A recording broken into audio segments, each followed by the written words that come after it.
Okay, tonight this video is going to be much shorter than any other video. Usually, I actually want to get to reading my book. It's actually a very good book, so just want to get to that. This one, it's for anyone that wants to recover, is in recovery, has someone they know in recovery, or wants them to quit anything about it.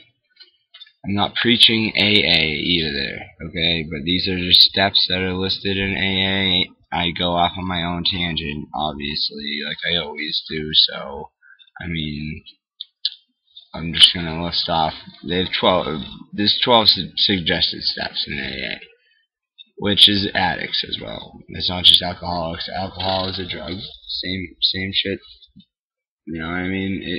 You're addicted and you get sick. But, anyway, my fucking phone sucks, dude. Okay, well, let's see.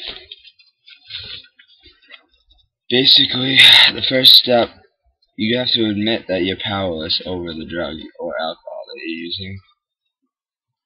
Until you can admit that you're powerless over it, and that your life has become unmanageable because of it, basically meaning that if the drug is controlling your life, if you're doing it every day and if you get sick, it's controlling your life because it makes you do stuff that you might not even want to be doing, but you have to because you're sick and you want to get through your day. And being sick is no fun, and being high is really, people can say it's fun. It's not fun. It's really not that fun. I've never met a high that I enjoyed that much as being sober and doing well in life and being successful. It's all that matters. You walk in your own shoes. You don't let anyone tell you what to do.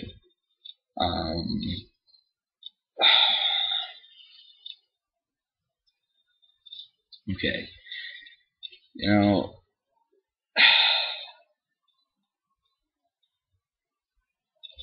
you just have to have clarity over it, basically.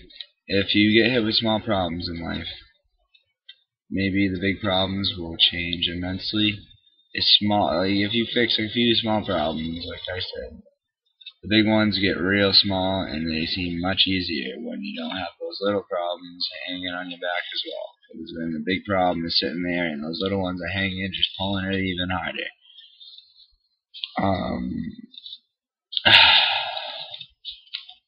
Alright, the second one, the second suggested step, it's come to believe that a power greater than ourselves can restore us to the sanity that we once had. Basically, whatever you believe in, I don't care if it's a god, if it's a power, if it's a tree, it could be a fucking plant, I don't care, a person.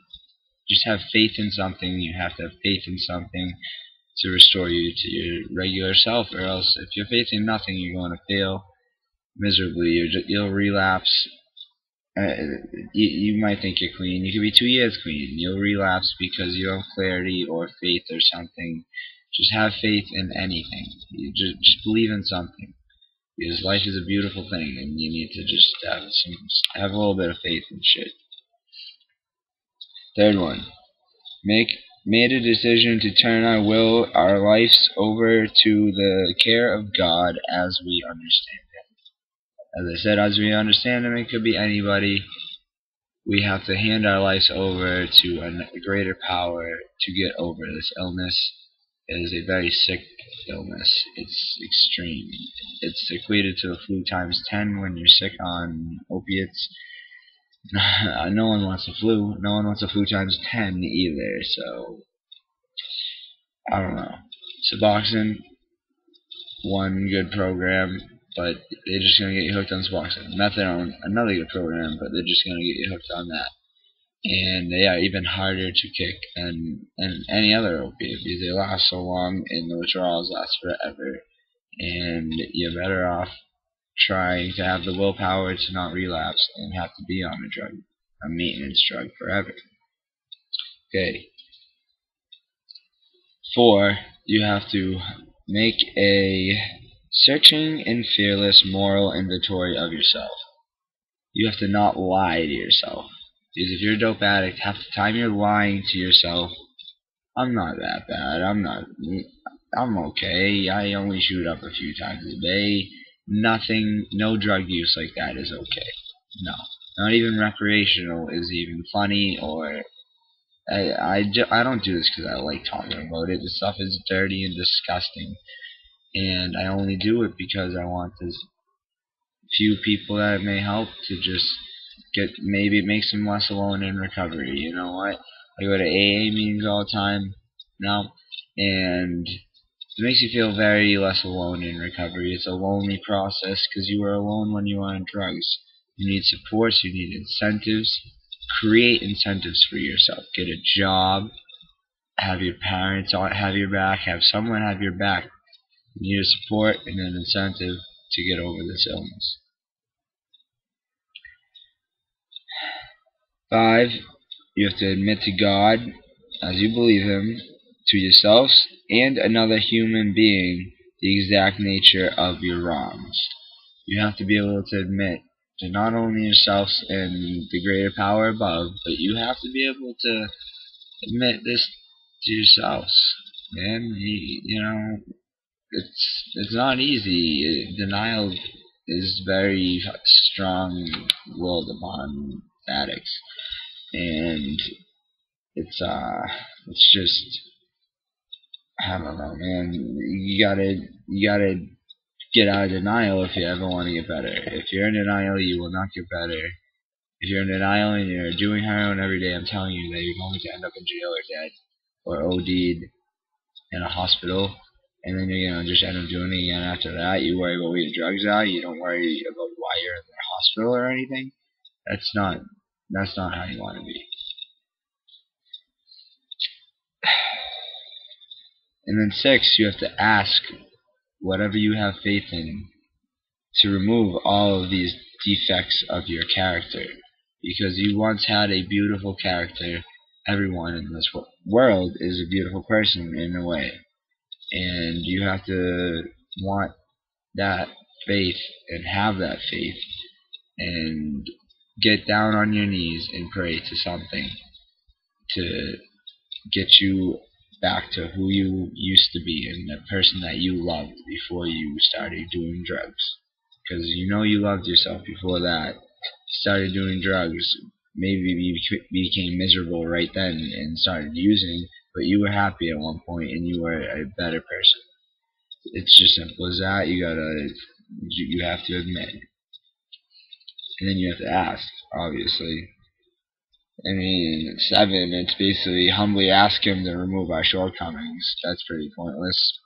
Same exact thing. Just, I mean, it's all the same thing. I'm gonna get to the one that is maybe the hardest. All right. You have to. It's number 8, by the way, too. You have to make a list of all persons you have harmed and become willing to make amends with all of them. It's a very hard thing to do if you've stolen, robbed, and whatnot, everything that happens in the drug business. But as many people as you can, if you can make amends to them and have that off your conscience kills your soul if you have a lot of bad hatred, worrying.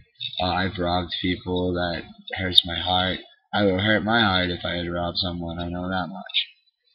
Just say that. Alright, that's the hardest one to do. And I believe that it can be a big help to make amends to people that you've hurt. It might not even be people that you robbed. It could be friends that you've let down, anything like that. Make amends to them. Tell them how. You just be honest with them how you were. You did drugs, and I'm getting better now. That's how it is. You did drugs. It's simple as that. You can't really change it.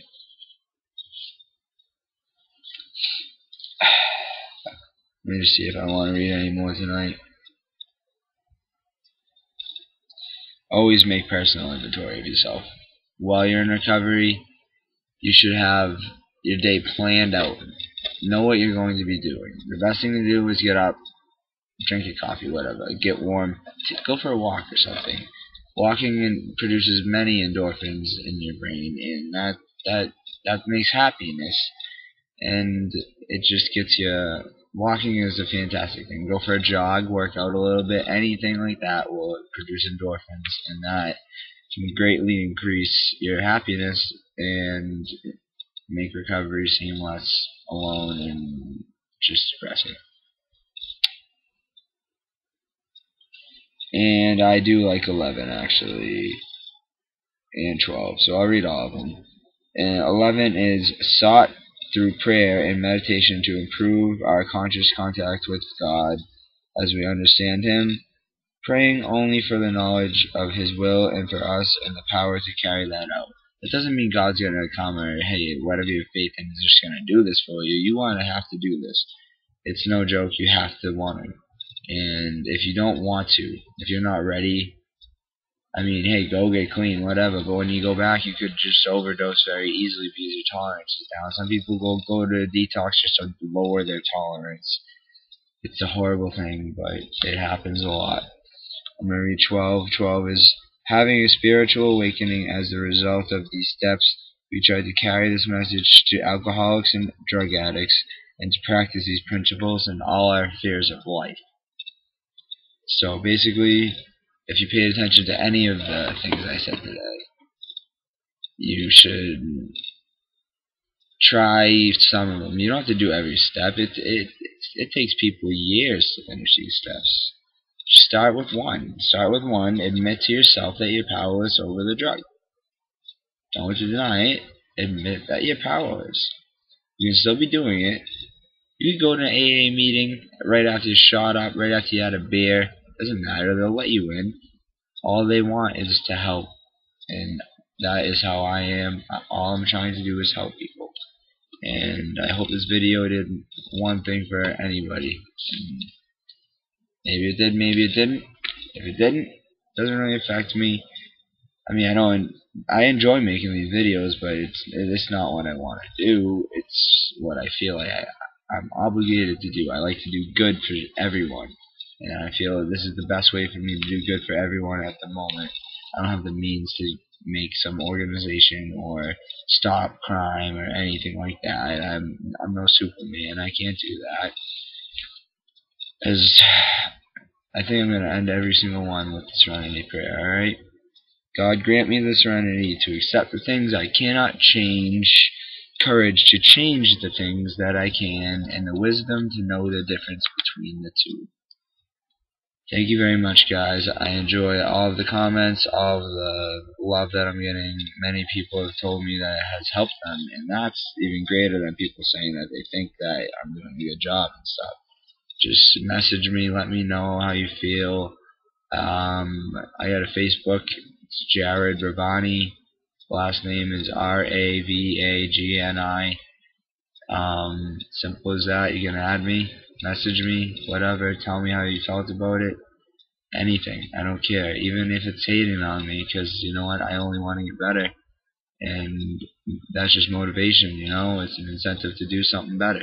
And like I said, you need incentives in life.